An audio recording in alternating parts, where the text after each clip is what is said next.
I remember the sound first, not the words, the silence after them. She said it across the dining table, chin lifted, eyes rehearsed, like she'd practiced in the mirror. My wife didn't interrupt. She nodded, slow, certain. Her real dad will take it from here. I smiled, not because it didn't hurt, because I finally understood. That was the moment something inside me went quiet. Pain didn't explode, it condensed, hardened, became useful. I met her when she was 7, missing 2 teeth, afraid of thunderstorms. I learned which nightlight calmed her, which cereal she hated, which teacher made her cry. I showed up to recitals, science fairs, orthodontist appointments. I became the emergency contact, the steady ride home. I wasn't her father. I was something harder to replace. I paid the mortgage, I funded the college account, I rebuilt the kitchen she loved but never thanked me for. I stayed invisible because I thought that was love. Turns out invisibility is convenient until it isn't. The betrayal didn't come all at once.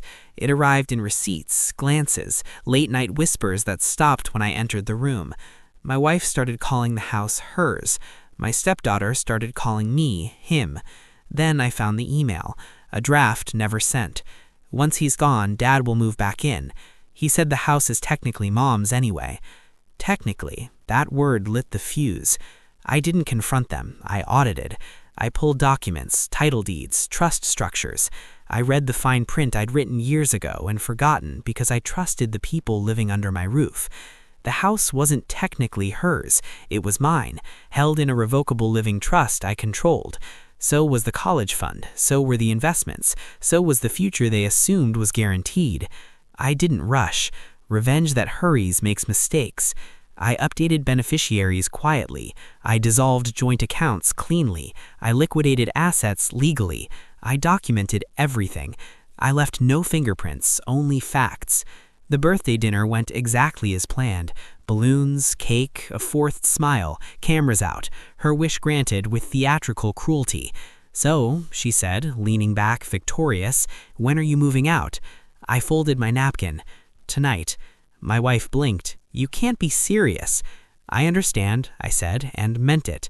I packed one bag, left the rest, walked out of the house I built without slamming a door. Silence is louder when you let it echo.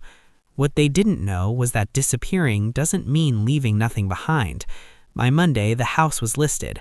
By Tuesday, the college fund was closed. By Wednesday, the utilities were scheduled for transfer out of their names. By Friday, the sale was finalized. I left them the keys and the envelope. They found it in the empty living room. No furniture, no photos, no softness, just the echo of their assumptions bouncing off bare walls.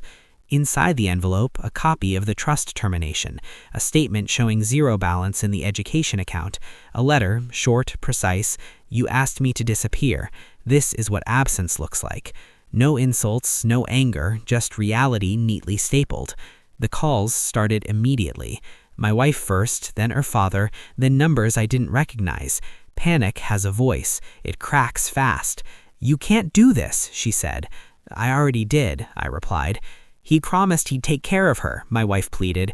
I believed you once too, I said, and ended the call. The confrontation came a week later, public, desperate. They found me at the cafe I'd gone to every morning for years, the one they never noticed. My stepdaughter stood there, smaller, without the house behind her. You ruined my life. I sipped my coffee. No, I stopped financing the lie.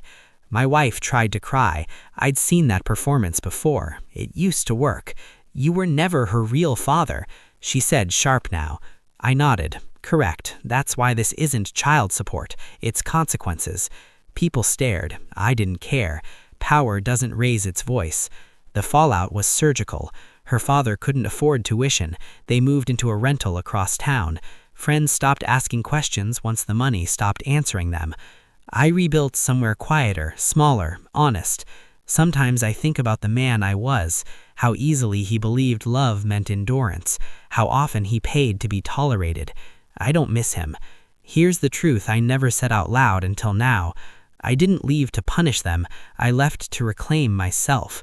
They wanted me gone. They just underestimated how much I took with me when I disappeared. Justice doesn't always announce itself. Sometimes it just packs light, locks the door, and leaves an empty house behind, full of everything you thought you owned.